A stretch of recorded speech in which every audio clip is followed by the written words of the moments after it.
Robots Radio presents The Cyberpunk Lorecast. Welcome to the Cyberpunk Lorecast, where style is just as important as substance. Welcome to the podcast where we explore the lore, news, and gameplay of the Cyberpunk games and other dystopian worlds. I'm your host, Robots. Wake up, Samurai. We've got a console to burn. Welcome to the Cyberpunk Lorecast with Tom and Logan. Hey, guys. Welcome back to the show. This is our first episode after the game has come out. And yeah, there's a lot of people on consoles having problems right now. That seems to be a big thing. Logan, how you doing, buddy? So good. This is it. We made it. This is it. I guess we made it to launch. That is kind of a downer note. Let's restart this. We're going to start it on a high note. Okay. All right, here we go. Wake up, Samurai. We've got a city to burn. I could have stood in for Keanu. I could have read that line so much better than him. Hi, everybody. Man, I'm giddy because I've been playing a bunch of Cyberpunk 2077. I even have two characters that I've created, and we're trying two different life paths. Logan's been playing at different systems, trying some stuff out. We've got all the thoughts in the world to give to you guys today on this episode about our initial impressions after I probably put in about, 11, 12 hours at this point. Logan, how much time have you spent on it? I've got at least 20 hours. Yeah. At least. Yeah. This is the kind of game that I can't play in front of my 10-year-old. So I have to wait until the wee hours where bedtime happens, and then I can play it. Because if he wanders in while I'm walking past, a giant dildo, that's a little bit weird. So, yeah, that's my experience so far. But before we get to our actual experiences of the game, we've got some news to dig into first. There's some new information coming out about some things going on in the world of Cyberpunk. We're going to hit that stuff. And then the second half of this episode will be all about our initial impressions. And so you guys know, no spoilers past the intro screen. So everything that is considered the preview part of the game that went out to people a few weeks ago and people were talking about is up for fair game on this episode. We can talk about any of that stuff. Anything that happens after that intro screen, we will not be discussing. So technically, if you were already plugged in, there shouldn't be too much that we're going to be talking about this today that will be a huge surprise. Nothing really, really crazy on the spoiler front. So feel free to listen. If things seem to be heading in spoiler place for you, then you may want to skip ahead and just be like, oh, wait, this seems to be something I don't want to hear about. But, just a warning from the beginning. So, Logan, we've got some news. There are a few different things about patches coming out. CD Projekt Red obviously put the game out when they did, and it is still not in a finished state. This is kind of the thing that the internet has been buzzing about. For the most part, if you have a console version, a current gen, not the new gen consoles, a PS4 and Xbox One, then you're probably not having the best experience, the best version of the game playing right now. And I know you booted it up on your Xbox One X. And how's that been going for you? Oh, buddy. It's not going at all. Oh, no. It's just not going. So for those of you that don't know or don't remember, I purchased the Cyberpunk limited edition Xbox One X back in June. Brand new system. No issues, never had any problems with it. It's been a great system. It's been how I've been spending a lot of my time with friends on Xbox away from my PC. And you'd think that the Cyberpunk limited edition Xbox One X console would be able to run this game. Mm-hmm. And sadly, I cannot play this game for more than 5 minutes without it crashing. So it just bails on you. It just hard lock up in the middle of a gameplay. And I've tried a few different things. So I've reset my console, kept all the games. I've uninstalled and reinstalled Cyberpunk 2077. I've loaded up an old save from my Series X, and I've loaded a brand new game and played through Corpo. And each time, whether I'm running through the marketplace or I'm driving in a car, if I try to do too much at any time, for whatever reason, it just hard locks and exits out to the desktop. And I'm like, really? Of all the things, I know this is, this is anecdotal. This is not how everyone has been experiencing it. Obviously, I've seen some videos out there. People have been streaming it and stuff. And for me, just the fact that I just can't get this game running on the system that was made for it, just really, it really hits it makes me feel mad. Honestly, I'm frustrated. I'm annoyed. I don't know what I can do to make this game run any better than it is at its current state. I've gone in, turned down some settings, and tried to see if it was like the chromatic abrasion or aberration or whatever it's called, the film grain, the motion blur, all that stuff. I turned it off. And I can't get this game to not lock on me. I can deal with the 30 frames. I accept that, but I just can't get this game to play on the 1.04 patch that's available right now. So I wish I understood what was going on with the 1X version. And compared to the Series X version, it's night and day difference. It's insane how much better running this game is on Series X. A lot of people have been saying that quality mode on that, which for one, the Series X actually has two different modes, which I don't think the PS5 version has. I think the PS5 just runs at a flat 60, but you can get higher fidelity with a locked 30 on performance, and you can get the 60 with the better or with the higher, or no, excuse me, you can get 30 frames with higher textures quality. And lighting. Right. Yeah. Yeah. On the quality. And you can get 60 locked with less lighting and a little bit lower resolution on the performance. And I've actually been keeping it on quality because it looks really good and it still runs really well. And I don't know what it is between those two. I want to say that it's a CPU, but dude, I feel bad. I had a buddy hit me up and say, hey, I've got a PS4. Should I pick up Cyberpunk or Miles Morales? And I told him, are you picking up a PS5? He says, no. And I'm like, get Miles Morales. Yeah. He's like, why? And I'm like, the Cyberpunk's just not ready for PlayStation 4. If you get that, I cannot guarantee you're going to have a good experience.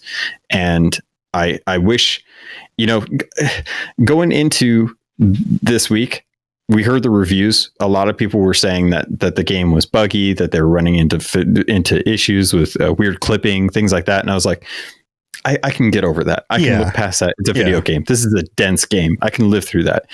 But just the fact that I've been having issues with this actually being stable on the system that I bought the game on with the actual console, it's just, I really think that they need to really focus up on this. And to be perfectly honest, if I had to give like a recommendation right now, if you're not playing on a next gen or a current gen consoles like the Series X or the Series S or the PS5 or a decent computer, I would wait. I would really wait. This game is coming in hot and like it's a plane. It made the landing.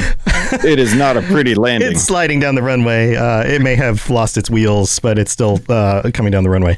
Yeah, this is a rough thing to have to deal with, dude. Yeah, but I mean, you've been playing on PC, so I want to know like how your experience with PC has been. Yeah, well, PC has been fine for the most part. And at this point in the show, I just want to talk like just roughly around some of the just being able to run it issues. And then I want to get a little bit deeper later in the episode about our actual experience and how that has affected our experience of playing it. But I've tried it on two different systems. I've tried it on my current system, my main rig. I built this a few years ago. It's got like an 8000 generation i7 on it. It's got a 2080 Ti. Originally was a 1080, but now it was upgraded 2 years ago to a 2080 Ti, and it runs fine. It crashed on me the first night when it came out after 4 hours of playing and streaming it at the same time. It just hard locked. I had to restart the system. Other than that, I haven't had any major issues with that system. Streaming it takes a significant hit. It takes about a 20-25% frame rate cut, even using the new NVENC settings. And I have to kind of turn things down. If I turn off ray tracing on the 2080 Ti, it runs absolutely smooth with streaming. There's really no issues with that. If I'm not streaming, I can turn on ray tracing and put it on balanced settings for the DLSS, and it runs smoothly. I can push everything all the way up, and I'm playing on an ultra wide screen, a 3440 by 1440 screen. It's not 4K, but it's that spot that's between 1440p and 4K. Because it's ultra wide, and I can push it all up, but that's when the frame rate starts. It'll dip, and you can kind of feel it, and the controls start to get laggy. But for the most part, haven't been having too many playability issues based on the way the game runs. It's only crashed a few times on the older system, which has my 1080 in it, and it's an older i7. That system's probably 7 years old at this point, other than the graphics card, which was a hand-me-down from this system, which got put in the other one. That game crashed pretty quickly the first time I loaded it. But other than that, I can run it with almost all the settings all the way up without, obviously it doesn't do ray tracing with that, and it's on a 1440p screen. And it runs fine. Like, it runs really pretty solid on both of those systems. Both of them have SSDs. They both have plenty of RAM. So I think as long as you have and that system was a high-end system when it was built, so it's still got some juice in it. It's not like trying to run it on a low-end system that was 7 years old, because that's never going to work. So that's my experience with it. But having your experience where you're playing on Xbox One X and the thing just keeps crashing on you, that is a barrier. Like I can handle, seeing T-poses on characters on occasion, or, textures popping in, or weird things happening with like physics. Like, that stuff's fine. Open world games deal with that stuff. There's lots of systems that collide with each other and they create wackiness. I mean, that's the nature of Bethesda games. That's why part of why we love those games is the systems are so complex that they create this thing, and weird stuff happens. It's kind of fun. But when you can't actually get to play the game because the thing keeps crashing on you, then, or the frame rates keep taking a dive right in the middle of a firefight and you can't shoot somebody, that's a problem. That is a major problem. And the internet knows that this game was still pushed out too early. Obviously, they delayed it for good reason. If this had come out back in April, then it definitely would be undercooked way more than it is now. I mean, they got most of the year in order to get it ready, and it still obviously isn't ready for every platform. But I think this comes down to, and this is what, the internet consensus is that they needed to get it out for shareholder reasons. They needed to get it out for the holiday season. They needed to get it out with the new consoles coming out so that people would pick it up as a console release type of game.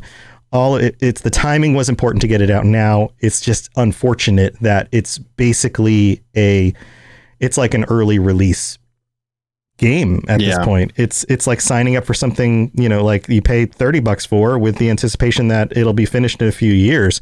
Hopefully it doesn't take a few years. Hopefully we're, just a few months away from patches that enable it to not crash on you, but we're gonna have to see. Yeah, it's funny because we've seen a couple articles come out since then in regards to stockholders and a share price, and even with like pre-order costs and stuff. So we already know that I want to say, just if I remember from the article that I read, that CDPR's stocks took a 20% hit.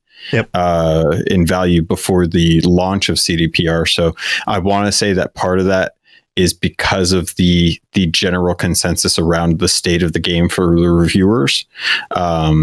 And that people, well, either one of two things, either that was an influence, or people were selling high right before the launch instead of waiting till after the hype died down for that. But stocks are their own game. You can't really attribute any quality or messaging about what's going on in the games industry because of how stocks tend to play. People play the stocks just to play the stocks.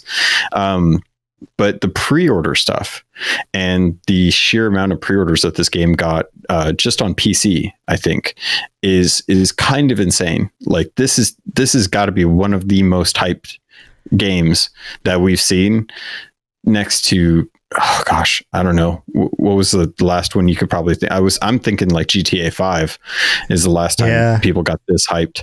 Maybe Red Dead Redemption 2, but it didn't even feel like it was like that. It's either. Not like, this is more hype than those games. And more news has come out. Let's dig into some of these news articles. So obviously there's a lot to talk about this week, so we could take up a whole lot of time. So let's try to jump through this. The stocks did dive.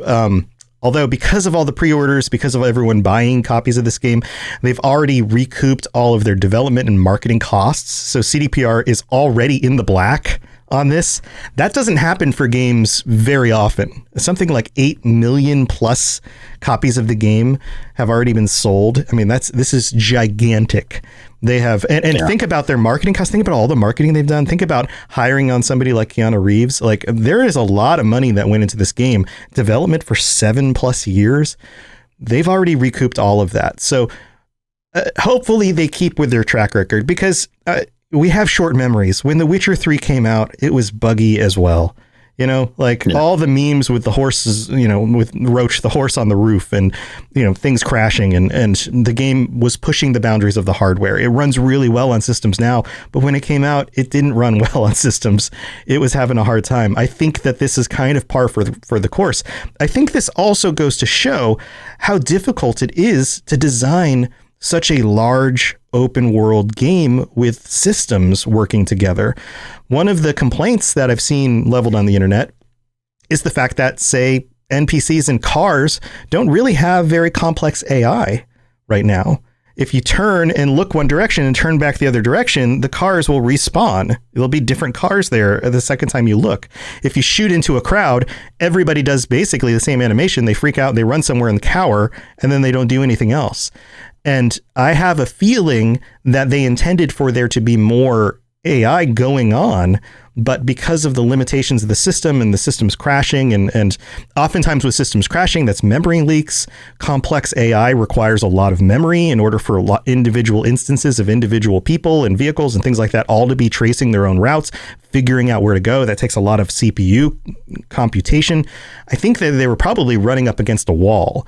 So my hope is that not only will they fix the stability, but as they are now taking this as a foundation for where they're going to go with, say, the multiplayer version of this game, that they will continue to flesh out ways to build out the AI and the world, because, as we know, the world of Night City is its own character.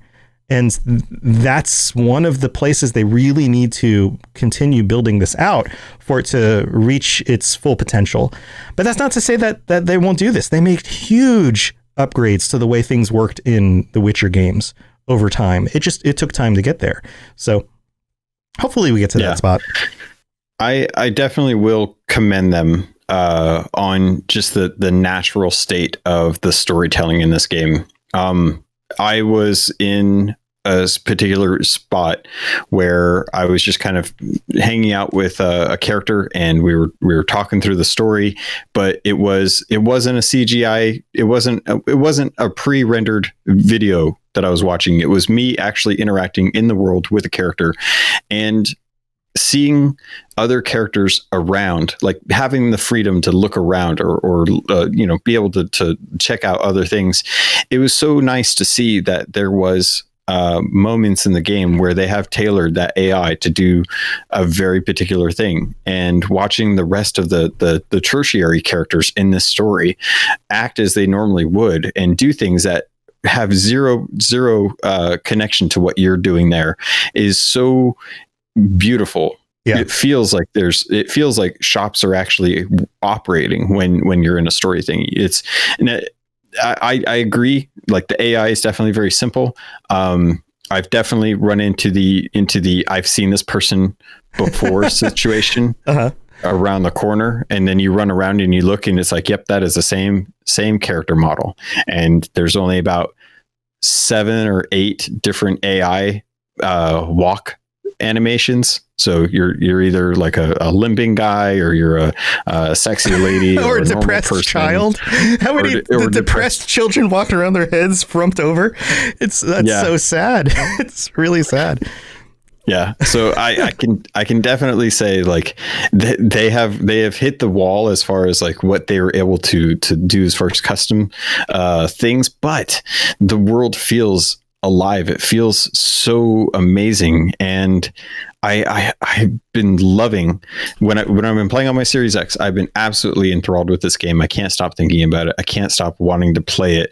And I've been leaving every other game that I normally jump onto, because I love my service games. You know, I got Sea of Thieves and Destiny and WoW, and here I got so many service games that I play. This game has captivated my attention the way Breath of the Wild did when it came out, and it takes a lot for me to get me away from those service games, because that's where my friends, that's where my community is. Yeah. I like to keep in touch with them.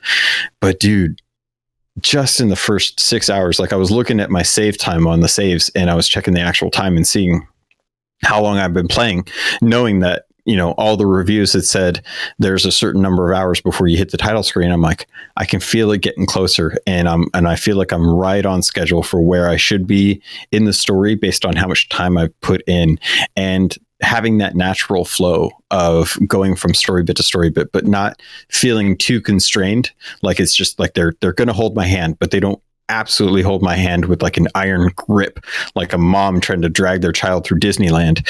It's more of just like a lover's hold, where they're like, you know, if you want to go check out that window shop, you can go check out the window. I'll stay. I don't know what to Cyberpunk 2077, the lover's hold of video games. Should be on the box. But you feel like you can just kind of let go of the hand and walk over and check out what's going on in the shop, and then you turn around and there's your loved one standing there waiting for you to finish up, so you can continue moving through the park. Because I mean, when it all is said and done, you know you're going to get to Tomorrowland. It's just a matter of how long it takes you and what you stop. You know, how many churros do you eat before you actually get there? So I've been really loving that aspect of the game. And you're gonna bump into people as you're walking through Disneyland. You're gonna see bugs in this game.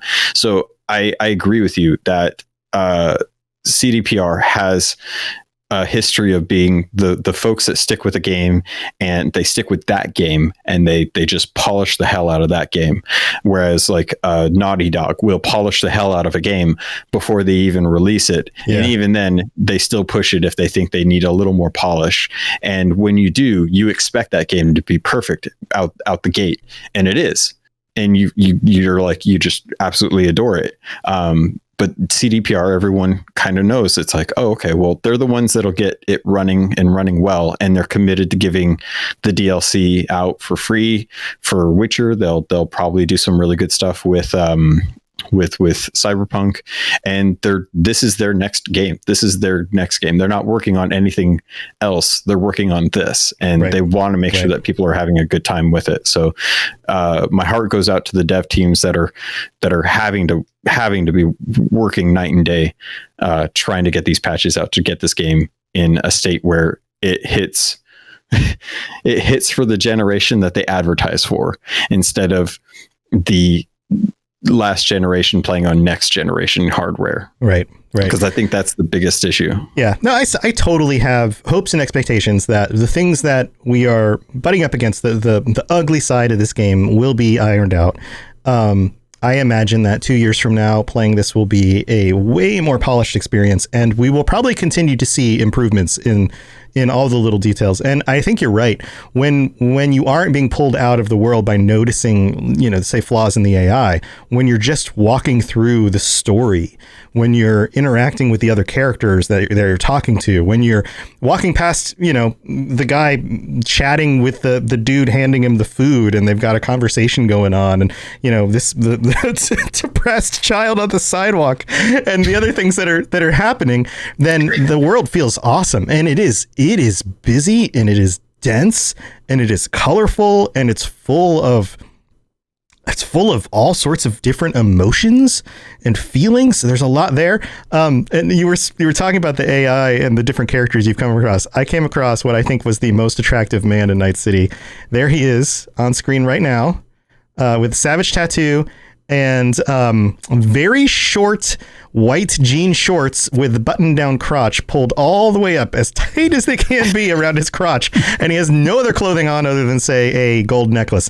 This man is the naked cowboy of Night City. He is phenomenal.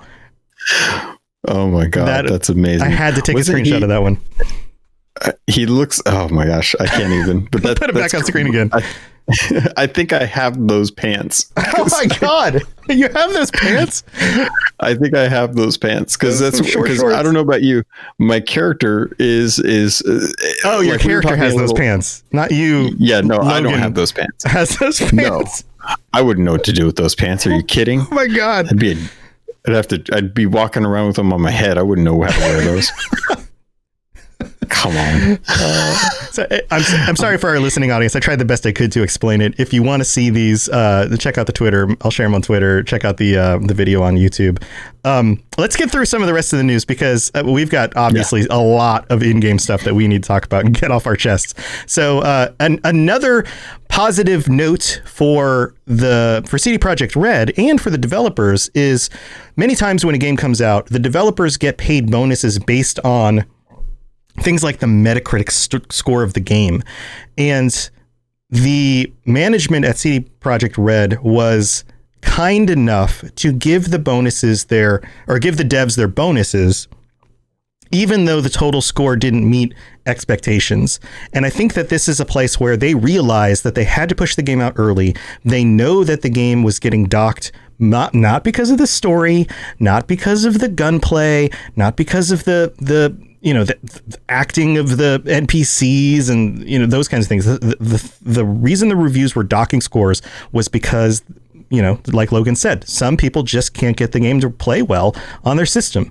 And that's not the developer's fault that the game was decided to put out before that was figured out completely. So kudos to them. Thank you to CD Projekt Red management for giving devs their bonuses because they worked their butts off. This was delayed. We know that they had crunch, and hopefully they're getting some time off and some time to, enjoy playing the game with their friends and families, or do something completely different if they don't want to see the game for a little while. Whatever it is they need to do. We'll still be here. Still, please patch it.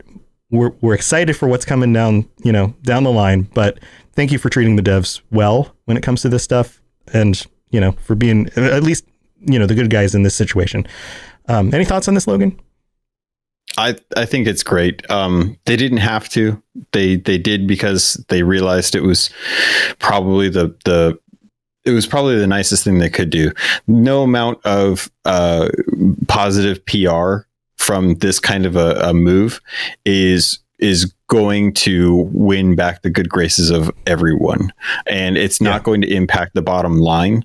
This was literally something that they saw what was going on with the game. They saw that it was still selling really well, that everyone was picking it up.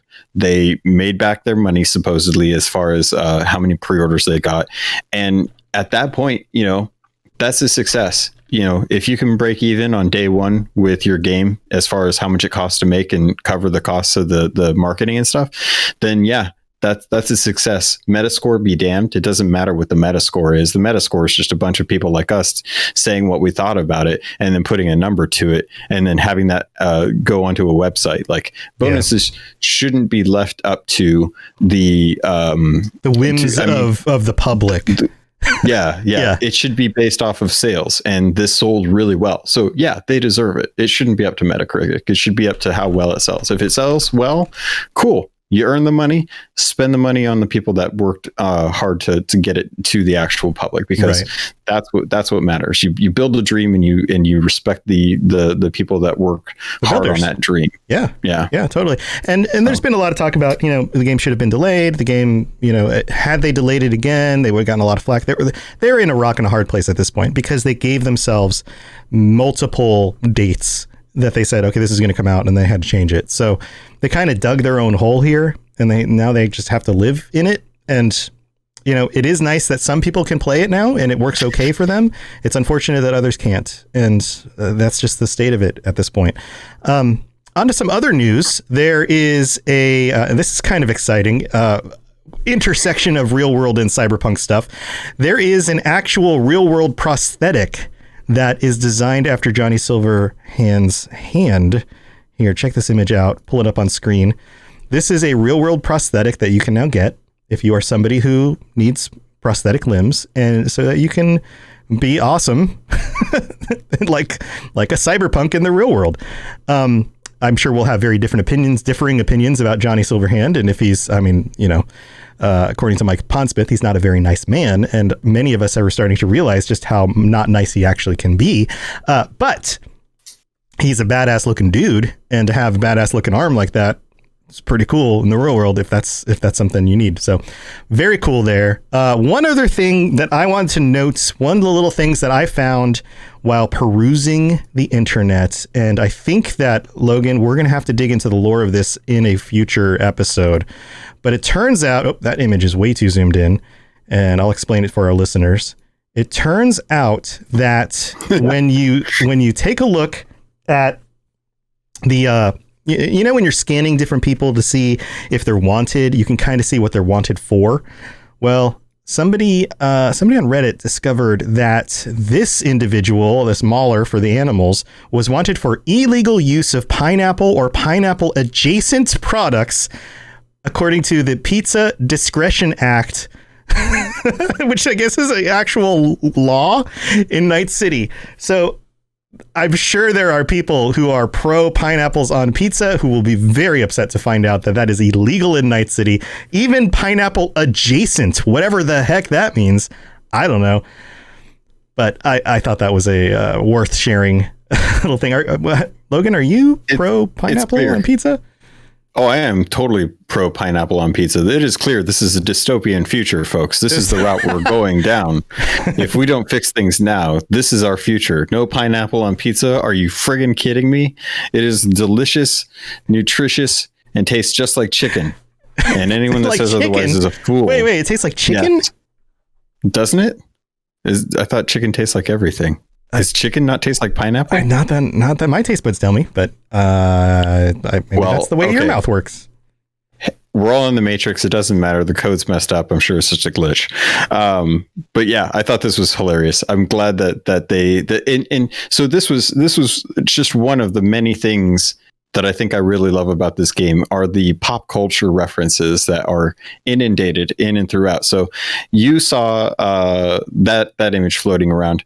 I actually decided to go check out my apartment when I first got back to my apartment. Right. And if you guys haven't seen this, you need to go to your apartment and you need to go into the bathroom because there's 3 seashells in there. And I don't know about you, but I'm like Sylvester Stallone in Demolition Man. I don't know what they do.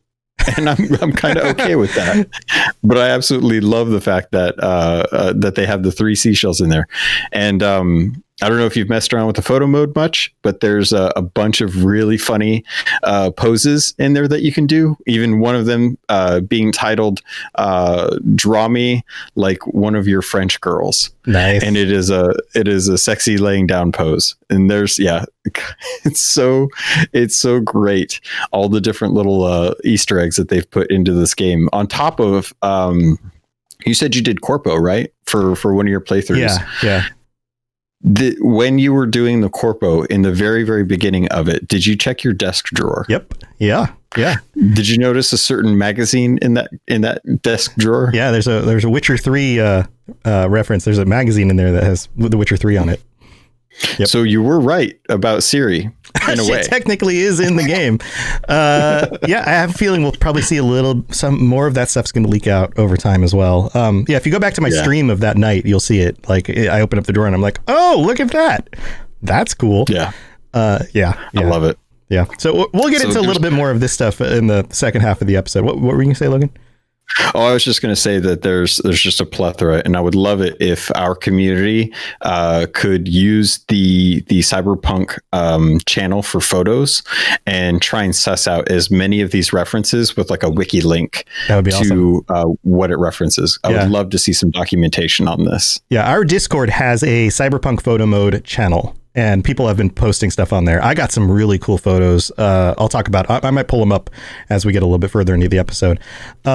But reminds me. Yeah. So many more things for us to talk about. Let's get to the middle of the show so we can get to the rest of the show and talk about the rest of our impressions and stuff, because we've got so much more to do. After we do that, when we wrap up this episode, we will be chatting with those of you who are in chat with us live at twitch.tv/robotsradio. It is Sunday night after 9 p.m. Eastern, 6 p.m. Pacific at our usual time. So if you are interested in sharing some of your thoughts, please hang out for the rest of the show. We would love to hear your thoughts live. We'll be talking about that. And if you are a patron of the show, you will get the extended version, including our conversation with our live viewers on your feed. So stay tuned for all of that stuff. Let's move on to the middle of the show.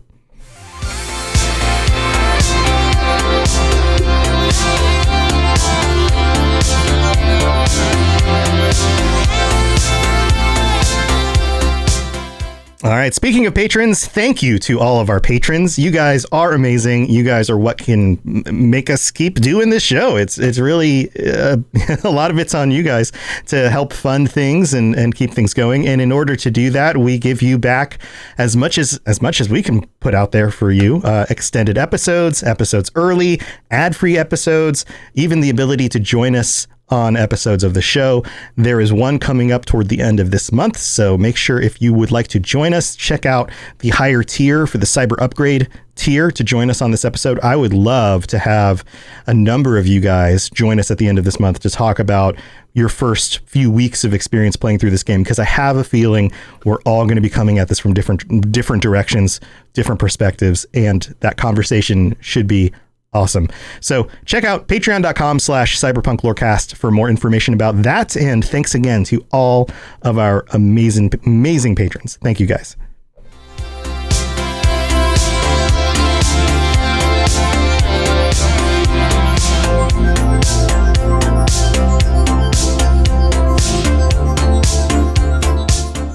So Logan, let's dive into the way that we got into the game, the different perspectives, our playthroughs, how we started, our life paths, the choices that we made, and kind of our feelings about how the game played out from the beginning. And again, reminder, we're not going to be going over anything that happens until anything that happens after the title sequence. We're not going to talk about. We will only be talking about that first, say, 4 or 5 hours of the game before the title sequence, which is the same stuff that reviewers got and talked about early anyway. So anything we bring up happens during that phase, or we probably were pretty close in guessing it in some of our episodes, talking about, say, Johnny Silverhand and the history of what happened, those kinds of things. It's going to be in and around that stuff. So you started out with your first character. What did you build? I went with a male V as a street kid for my first one. Okay. And that's the only path I haven't played yet, because I started out with my first one as what we did was we designed me in the game on my stream live, and everybody helped come up with the selections for like the eyes that looked like the most like my eyes, and my nose and my mouth and like my face, and we put me in the game. And I decided if I'm going to be in the game, I had to go corpo, because that's closest to the way. I didn't grow up on the street, and I toured in a band, so it's kind of like a nomad, but I'm most likely a corpo. Let's be honest. I've worked regular corporate jobs for big companies. I would be a corpo in Night City. So I started down the corpo path. That's where I got to see the the Witcher 3 book, the little magazine in the drawer, and all of that stuff. Yeah. So your second one, you went corpo with your second playthrough. But not complete playthrough, early play test, we should call it. Yeah, I didn't get very far thanks to the troubles with the 1X, but I did. It was a much different playthrough. Really, really surprised by just how amazingly different the initial, just even the first 5 minutes of the game. You're going in and the world is so much more different than what I was expecting compared to Street Kid. Street Kid was really surprising. I was really surprised. So if you start out as a street kid, you kind of wake up in a bar looking in a mirror, and the first thing you do is you have an option to set your nose because apparently it's broken because you got in a fight. Oh, interesting. So you're in a bar and you have to reset your nose, and then you talk to your buddy who's a bartender, and he says to you that he's got a problem with a fixer who's actually a loan shark, not so much a fixer. And it kind of starts you down this path of you talking to this fixer who then's like, well, I'm not going to forgive the debt. You guys know how I play. If you do business with me, then why would you expect anything less? And it's up to you to decide, like, how is it going to work out? So it's like you either have the money to pay off the debt or you do a job for the fixer. And the fixer sends you off to go steal a car. And this is the scene from the actual trailers where we saw you breaking into this really, really nice car in a garage. That's kind of where you run into Jackie, and then that's where the cops come. And we had that video in one of the night cities that kind of talks about how you're in the world and the world is vast, but there's a history with all the characters, and you immediately feel that connection to Jackie because as soon as you get done getting into this car, which is all part of the plan, Jackie comes over and tries to jack the car from you in fashion of his name. And it was really surprising because he's just like, dude, this is my car. You're either going to, and you have an option. You can either drive off or you can actually hand over the keys or hand over the device that you're using to get in there. So it was really surprising because your first encounter with Jackie is actually on a job for a fixer, and he is trying to steal from you what you have rightfully stolen from someone else. It's so different. I kept waiting for the moment where the cops show up and and I did the corporal playthrough, and then created a second character, went female, and did a nomad start because I wanted to build two different characters with different abilities also. And that start is completely different as well. But in neither of those two starts do you run into the cops and you're in that scene, we're stealing car. None of that stuff happened. And I was like, well, when does that happen? And I kept waiting for it to happen, and it never happened. It's because it was the life path that I didn't choose. Well, so you know how when you're in Corpo and you head to Lizzie's bar for the first time, you run into Jackie and you sit down with him, and that's the scene from one of the other videos that we got. Yeah. And I was sitting there playing Street Kid, and the first time I go to Lizzie's bar as a Street Kid, I'm walking around looking for where Jackie is, and Jackie's nowhere to be found. And I'm like, well, at some point I'm going to run into him. And then, 5 hours later, still no Jackie. And I'm like, what the heck? I thought, did they take this out of the game? Like, what was going on? And sure enough, I play Corpo, and boom, there it is. And I'm like, oh. Yeah. And you're already old buds with him. You're already close. And then things go down and you're closer. And I feel like he's such a good character. I love Jackie. He's really charming. He's very real.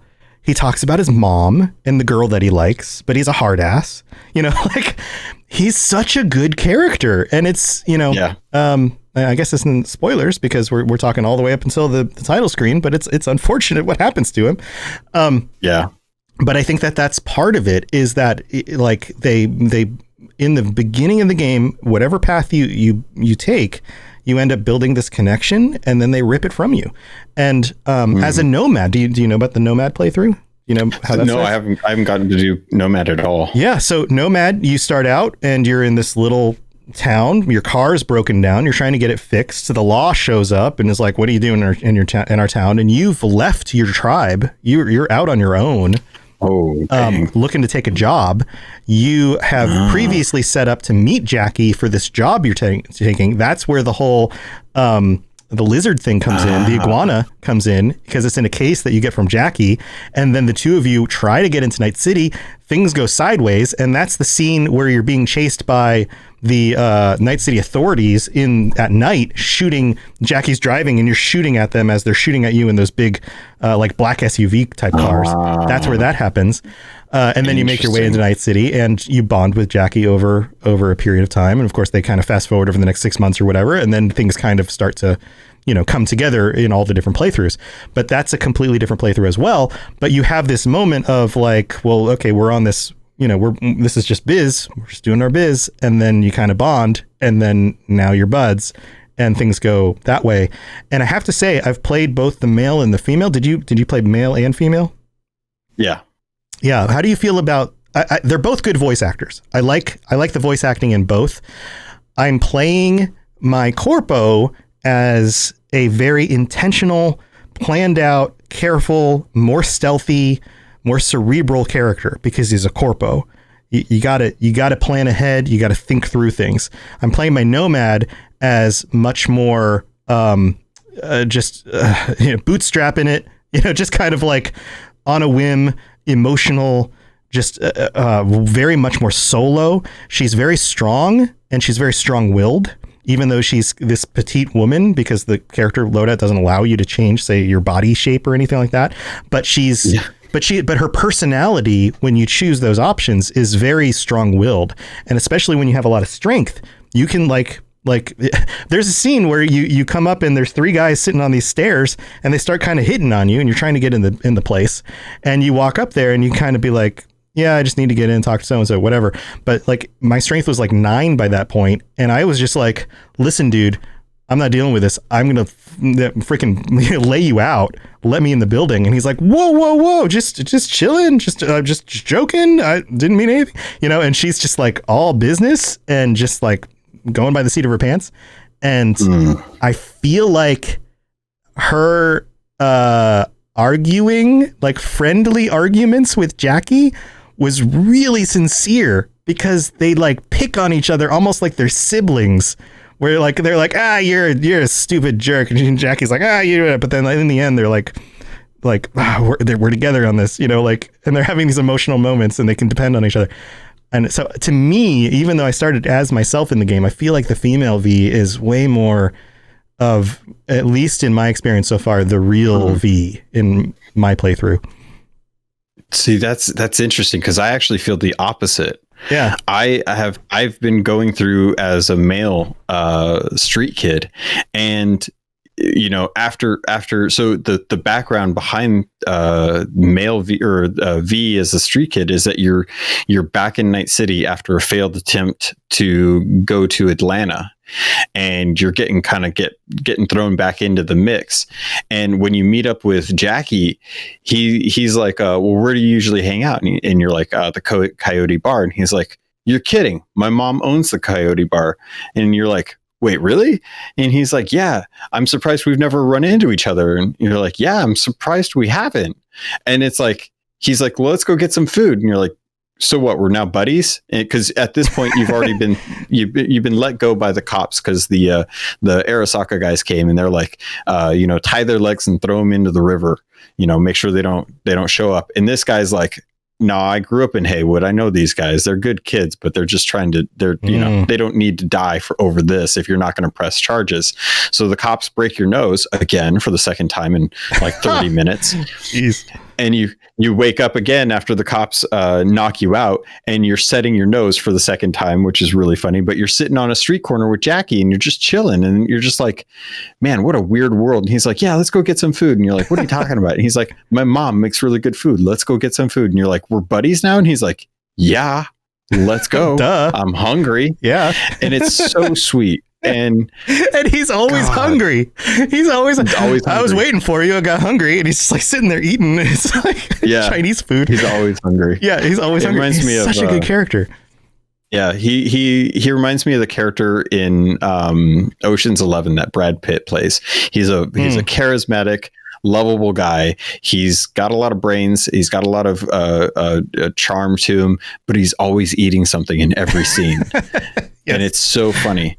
But I've really been loving that. And I was really surprised at how quickly the life path portion of the game really just drops off, though.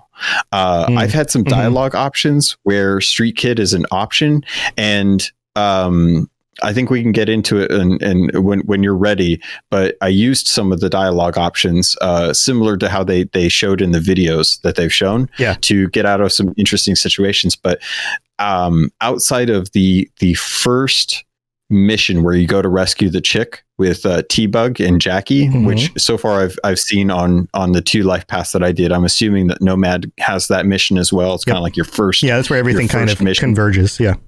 Yeah.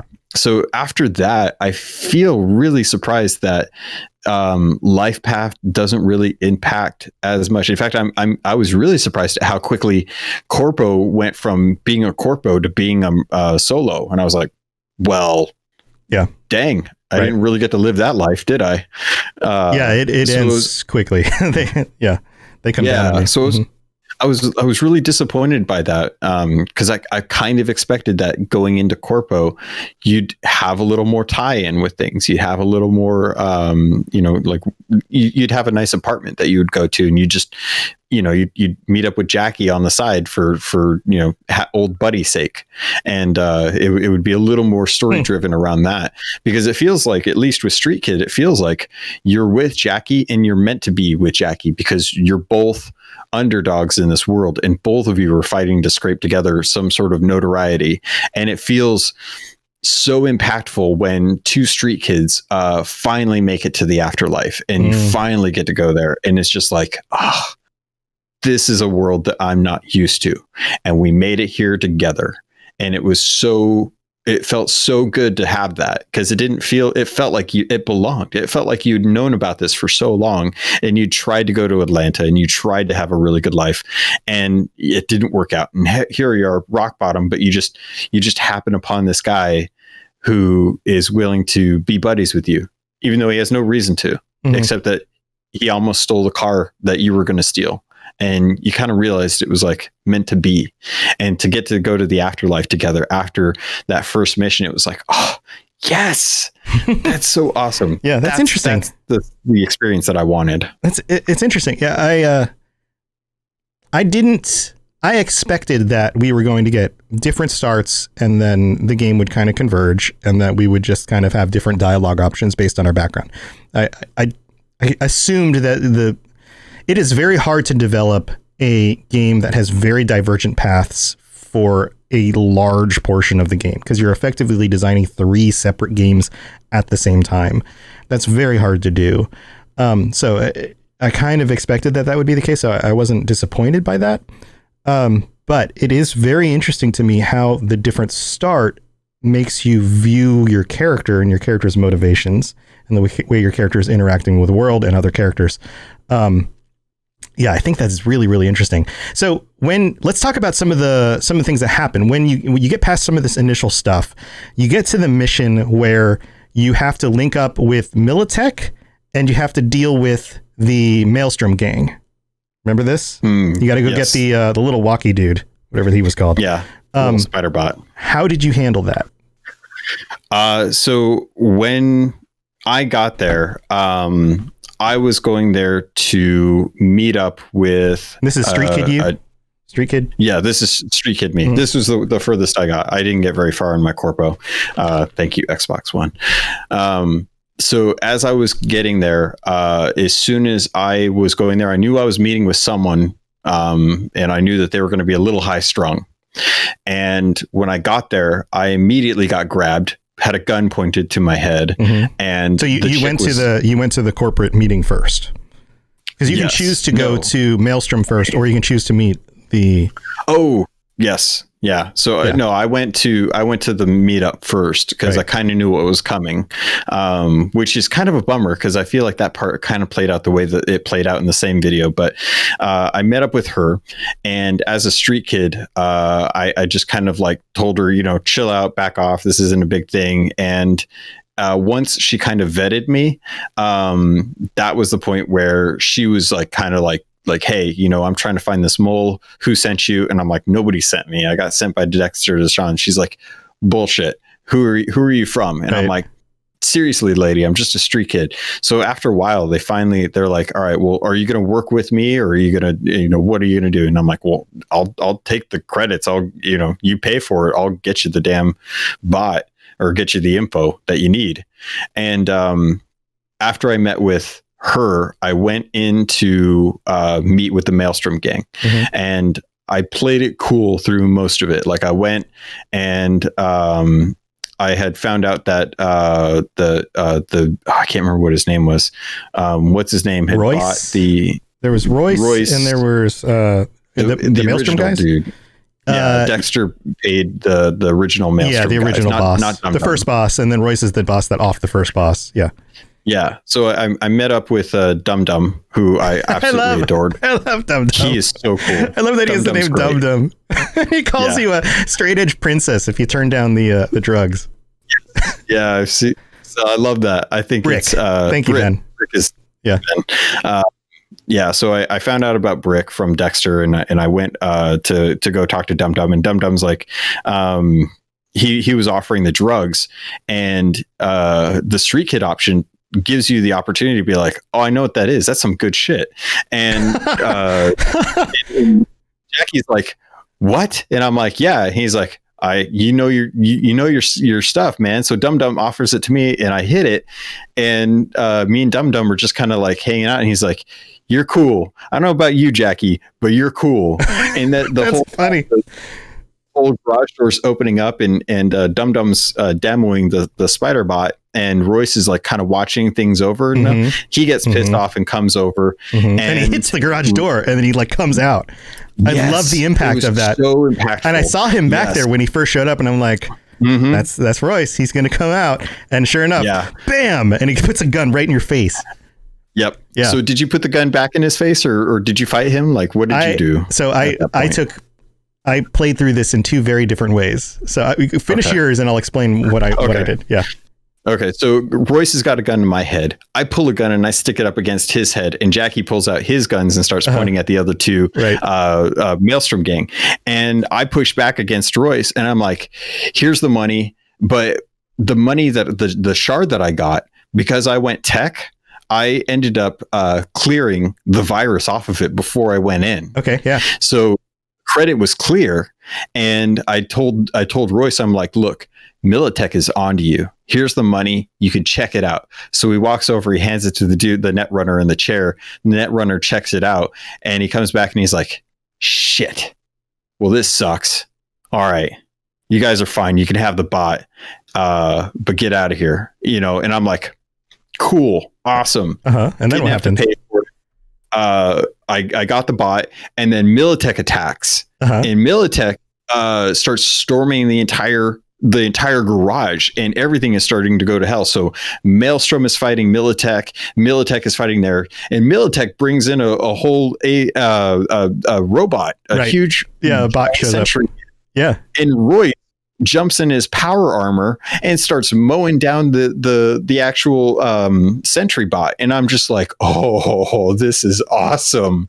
So I'm going through this, and I'm helping Royce go through it, and I didn't do this at the time. I actually went back and found this out, but at a certain point, it's like free brick, and I'm like, oh, I have to go free brick. So I had to glitch my way back up over onto the actual catwalk that you jump down in when you with the sentry fight.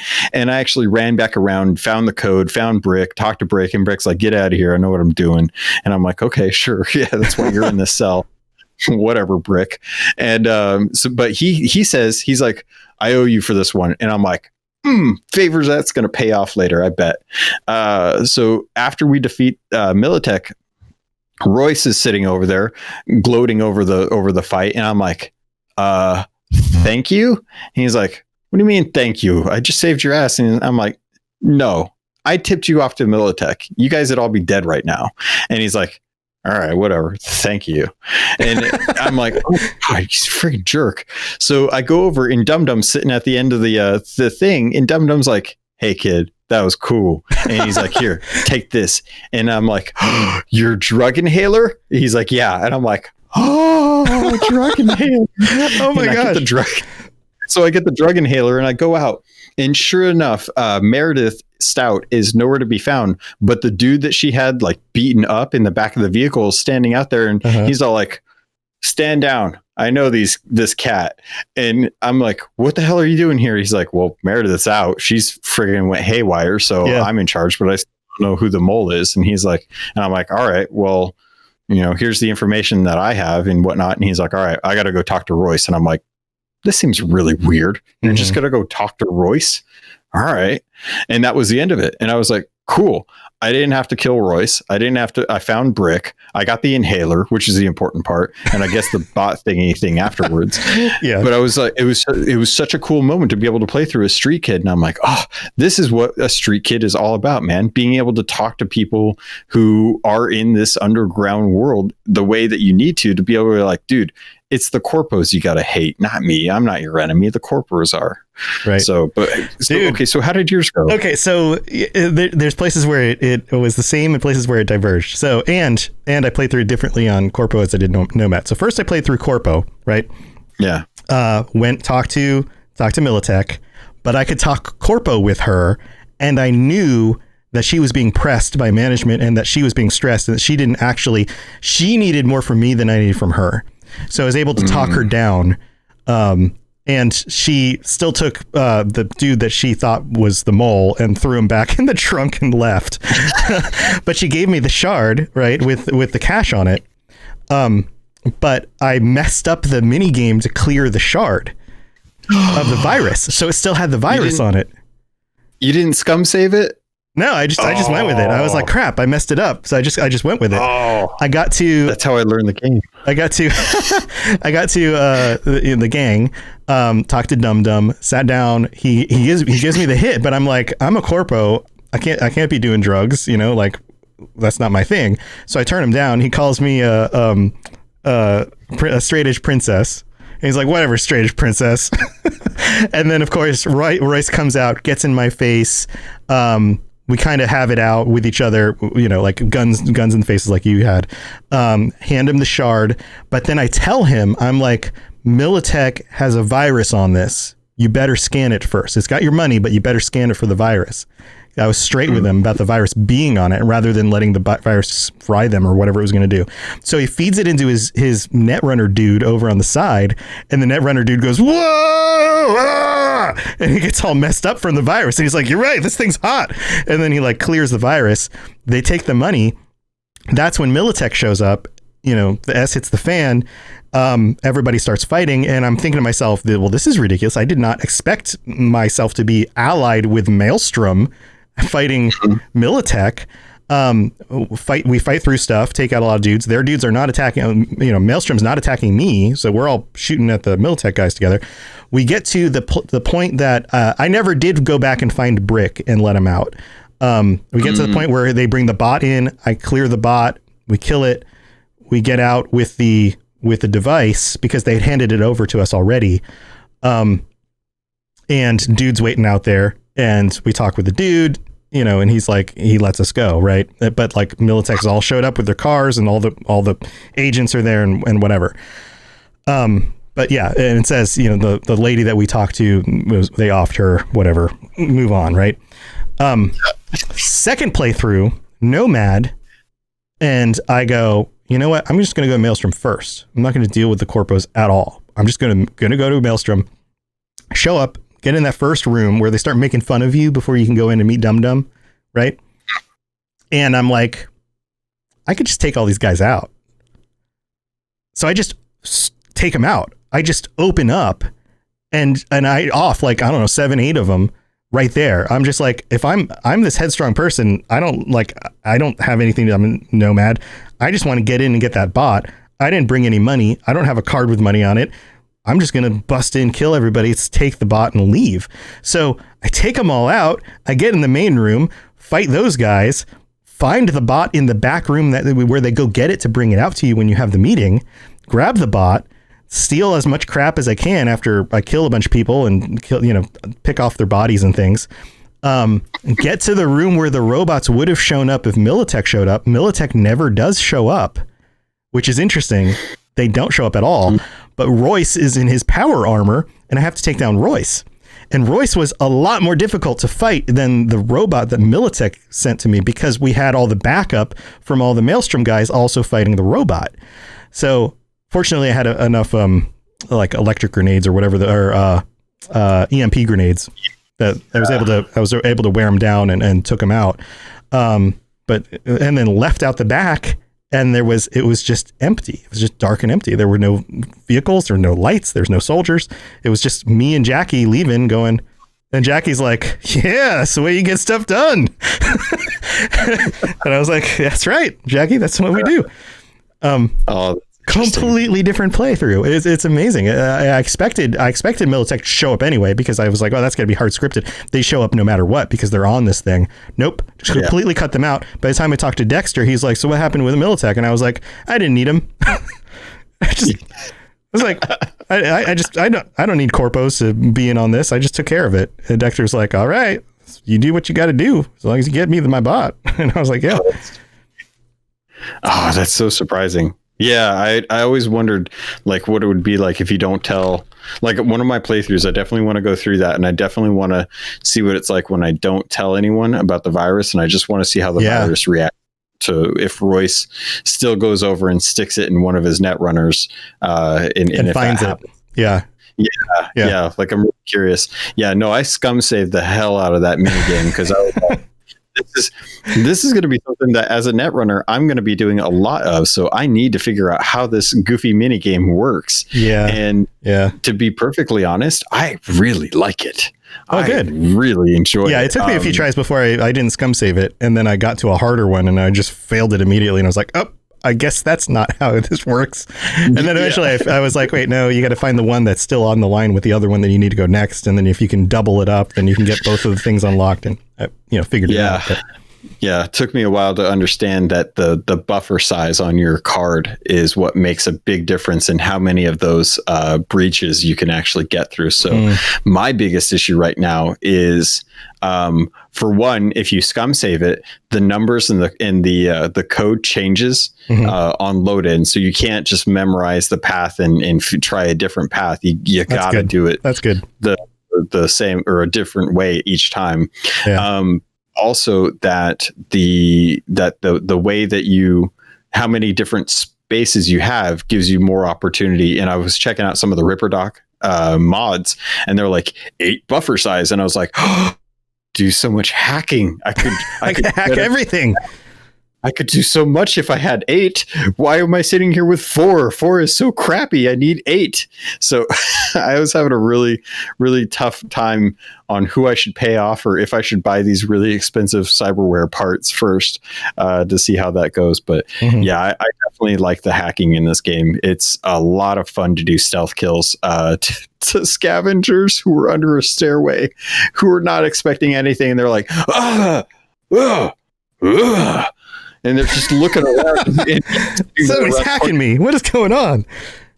And they're getting sparked up, and I'm just like, this is great. This is the goofiest thing. There's people like walking by and they're looking at me like all squatted down around behind a cardboard box, and they're like, "Are you okay, weirdo?" And I turn the corner and I look around and I cyber fry a guy, and then the AI for the regular people are just like, "They're gonna kill us!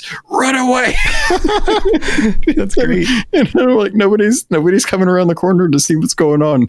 It's such a great system. I did not know how that was going to go. I thought you were going to spend most of your time in brain dances, but I absolutely love the hacking in this game. Yeah, I'm glad we're not spending more time in brain dances. Are cool, but there are definitely times that I've had in both of the major brain dances that we've done so far where I was just like, where is the other thing I need to find? Where is it? And I have to just I have to wait till the character looks in just the right direction. I'm like, oh yeah, that thing over there.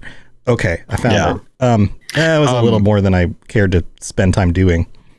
One thing I just, now that we're bringing up brain dances, we didn't talk about this during the news, but I did see that there is now a quick flash of a warning screen that's like, hey, by the way, there might be some seizure warnings. By the way, here's the game. And I was like, I felt like you guys could have lingered a little bit longer on that screen. That's like, by the way, brain dances might cause seizures. And that was something that they patched in on day 2. So anyone that was complaining about the fact that it took them so long to get that, they got that in day 2. The fact that it got past QA, pretty bad. That's really tough. Yeah, I hope no one thought that. I hope people didn't have too many issues with that. That's unfortunate. So I definitely, this episode is already going long. I definitely want us to talk about the mechanics of the combat, because I think that's something people are going to want to hear opinions about. And then I would like to save for next episode a conversation about Johnny Silverhand, the things that we saw from the past, that stuff. God, that's a whole episode right there. It is a whole episode, and the things that are similar and things that are different than what happened in the stories from before.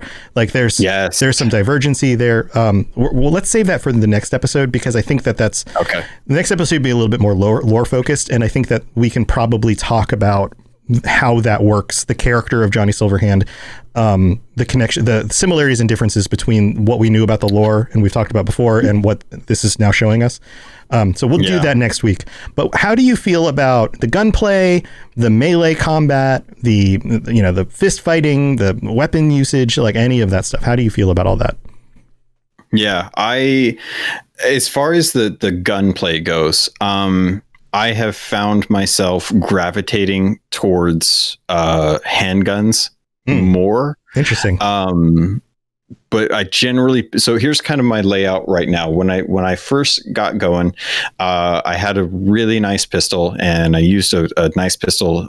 Actually, if you haven't, check around Lizzie's bar for weapons, because I found an epic one in there, and baby, that is a sweet tasty gun. So I've been using that as like my primary. The shooting actually feels pretty good. And even with the smart weapons, like I've got a smart rifle right now. It doesn't do a lot of damage, but is it a charge one when you can charge up? No, it's a tracking one. Oh, okay. So I've got a tracking smart gun now where all I have to do is scan the targets and pull back, and the bullets go around and actually hit.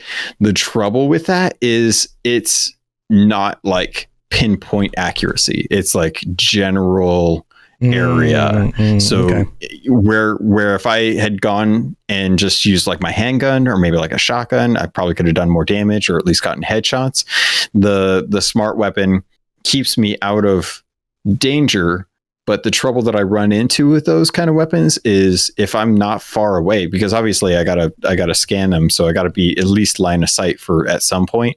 The trouble that I run into is that a lot of the times those mobs just come running after you, and I end up resorting to one of my more powerful weapons anyway. So I'm hoping that there's going to be a stronger smart gun that I get that is like an assault tracking one, so that'll kind of even out. But or has some sort of explosion radius, so that even if it misses and hits the ground near them, it hits them. Yeah, something just to do a little more damage, because right now it's just plinking away at them. But it doesn't feel as impactful as some of the other guns that I've had. But as far as like the guns that I found and used and stuff, I haven't been paying too much to the tertiary stats on those. I've been mostly focusing on just whatever's the strongest high level damage or DPS for that in its respective category. Like I generally don't compare like an assault rifle damage to a shotgun damage. I'll usually try to keep it in the same category and keep like a handgun, a shotgun, and an assault rifle with me at all times. I do a similar thing with that. Yes. I haven't jumped into melee that much. I haven't gotten anything that feels good with melee. Like I've gotten a couple knives, I've gotten a couple swords, and a couple axes. And I just don't think that they really nailed it. I think that's a hard thing to play around with. And as much as I love the fantasy, I think until you get something cool like mantis blades, it's not going to feel as good. Everyone's kind of gone through that training, and you get that sword in the training, and then you go up against guys with guns, and I'm like, I should not be bringing a sword to a gunfight. I should be bringing a gun to a gunfight. This is interesting because I've got a different perspective on this because I haven't gotten the Mantis blades yet. I've seen a lot of people very excited about Mantis blades, but early game stuff. Stuck with pistols. I think I may have come across that same pistol that you did. I don't remember specifically. Stuck with pistols, then rifles, was hitting things from a distance, getting headshots, that kind of thing. Then when I rolled my Nomad, decided that her plan was to just get in people's faces. So I went more shotguns. And then I found a purple. So what is that? It's not quite, is it legendary? Is it epic? Epic, I think. Is it epic? A purple one?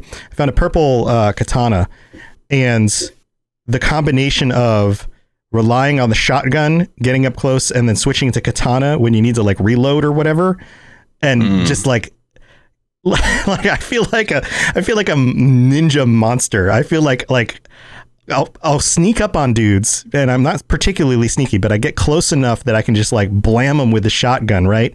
And I'll get within range of just a few guys, and I go blam, blam, blam, and usually within one or two hits, and each of them knocks them over if it doesn't kill them.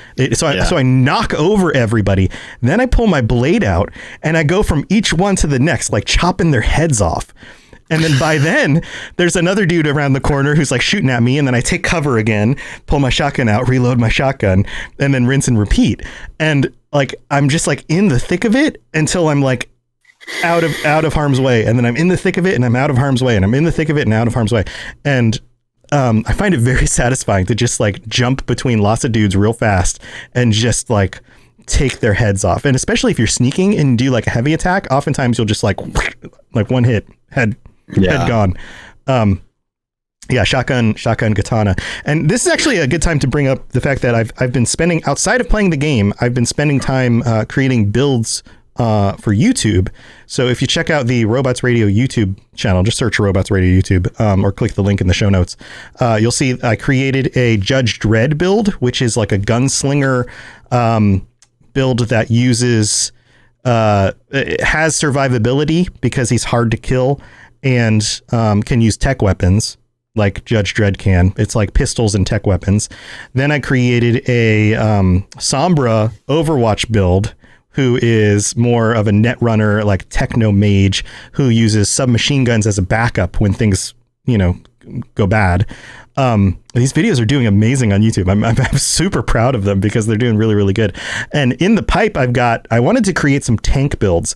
So I've got a Mandalorian build, and this one's very tanky, but it's very tanky and pistol focused, because the Mandalorian usually uses his pistols. He's got the rifle thing too, but I only had so many perk points that I had to pick kind of one or the other. So I went pistol tanky build. And then I created like a build around the most tanky character that I possibly could. So this is like a brawler tank build. I call it the Reinhardt build because that's the closest thing I can come up with. But imagine a character, and it uses the body perks and the cool perks that both increase your armor and your health and your stamina regen, and then it puts the rest of the perks in the melee combat. That's not blades. It's the other one. Interesting. And I'll release those within the next few days on YouTube. But it is about as tanky as you possibly could get. It has like all of the tank perks, all of the armor increases and health increases and stuff. So it'd be like run in with a mallet and just like bash everybody down while just like taking on all the damage you can and then getting health and armor back when you kill people is basically what it does. So pretty cool. That's really cool. I was wondering if you had the mallet and stuff, because I saw a couple of those around and I was like, oh, that would be really fun if you just go in with a hammer and start wonking on people like it's Halo 5 or something. Yeah.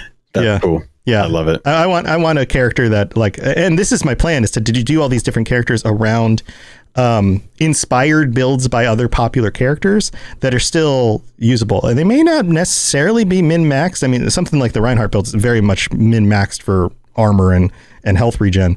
But they allow you to play that character in the world kind of thing.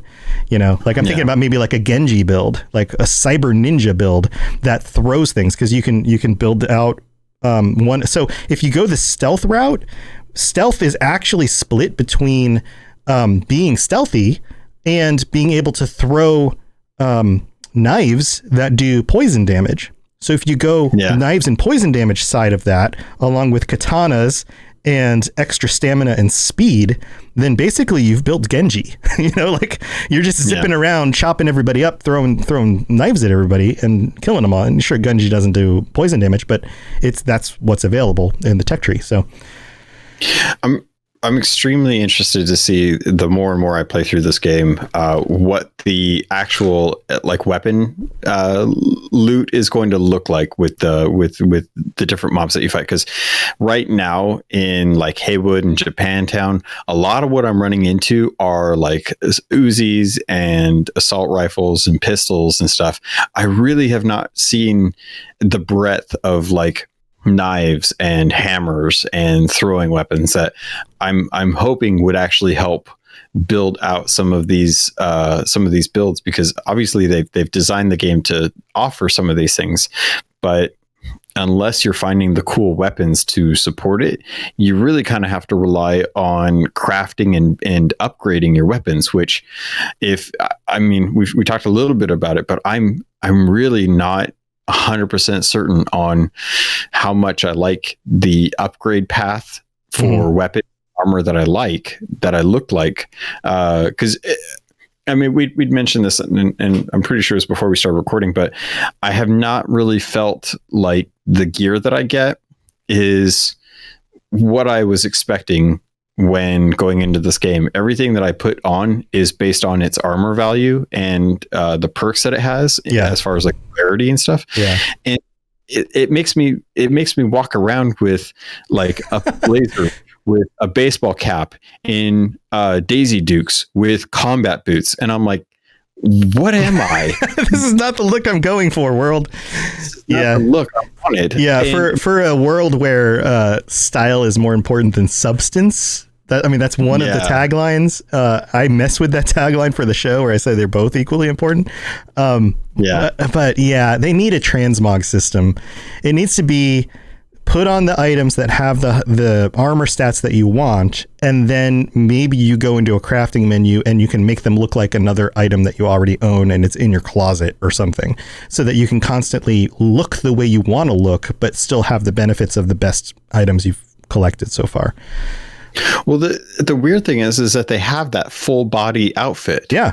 So I'm sitting here and I'm looking at that and I'm like, why can't I use this full body outfit and just have the items that I am actually wearing be the impactful items and still have like a look to it? So I could be wrong.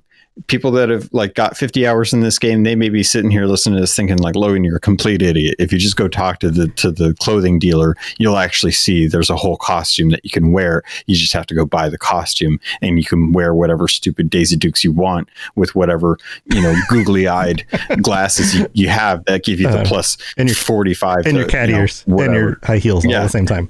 Yeah. I did. At one point I had a dress and high heels and I'm like, I'm going to wear them because they're better than what I have before. So I might as well. So I've got like a dress on and my high heels and a beanie. And I'm like, this is stupid. And this is just, it doesn't make any sense, but I wish I understood. And it makes me wonder now, this could be intention. Do they want you to sacrifice stats to look cool? Because that's what I do for photo mode.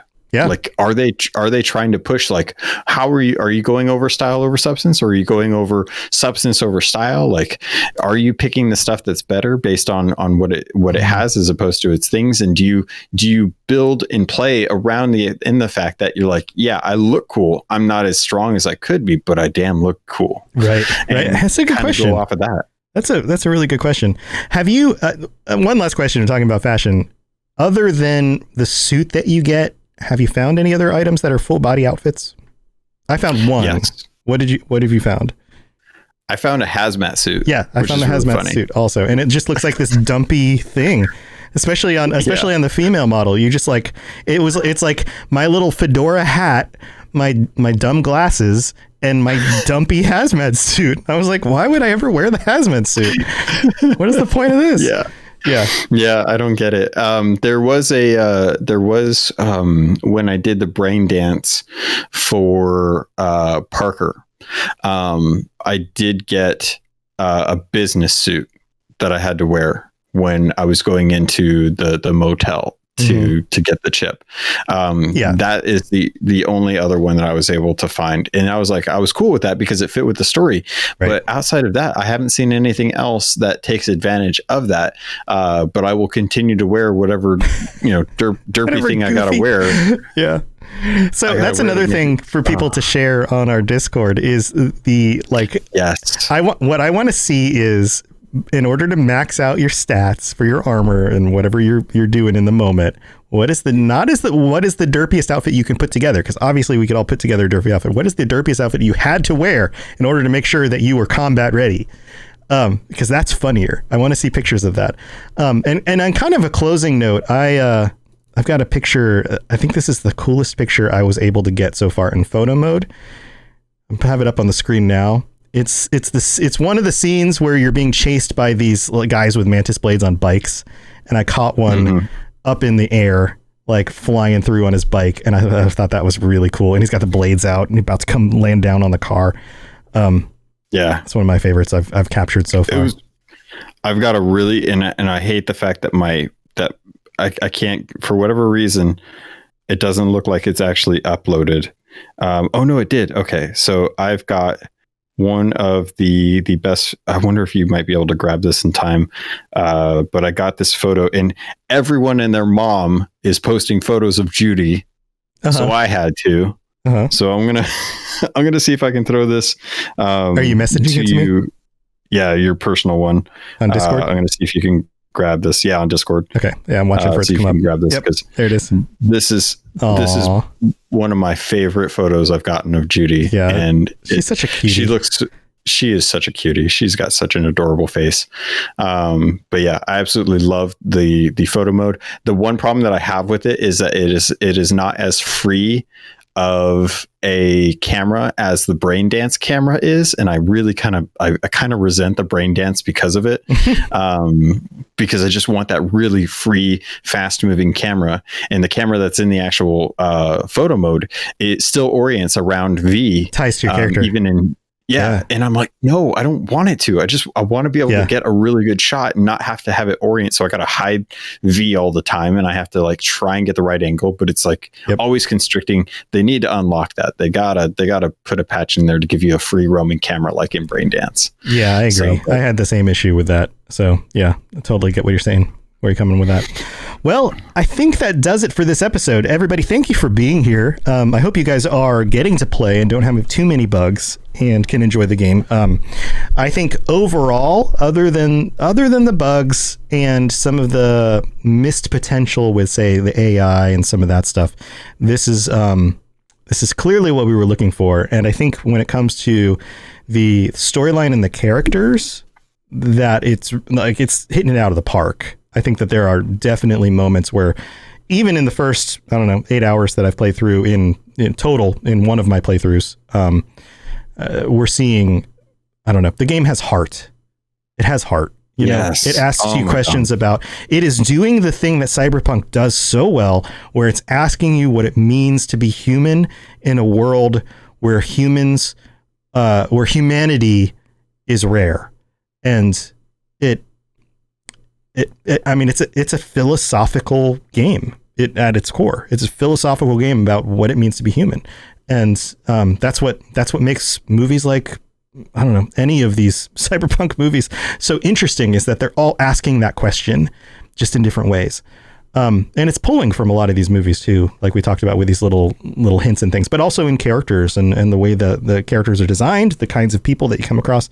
There's a lot of stuff for us to dig into in future episodes. So thank you for being here. Yeah, but we're excited. We'll be here next week, same time, same place. And if you are watching on the live stream or you're listening on the Patreon, stay tuned. We will be chatting with you guys. We'd love for you to go ahead and start posting some of your thoughts on some of the things we talked about. We'll call those out and we'll chat with you guys about that for a bit after the show. And for everyone else, we'll see you next week, and stay safe in Night City. It's a dangerous place. Hopefully it doesn't crash on you. Good luck with everything, guys. We'll talk to you later.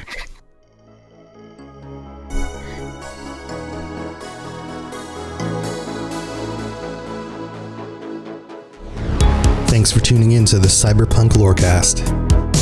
This show is a part of the Robots Radio Network, smart podcasts for interesting people. If you'd like to help support the show, please tell a friend and leave a 5-star review on iTunes.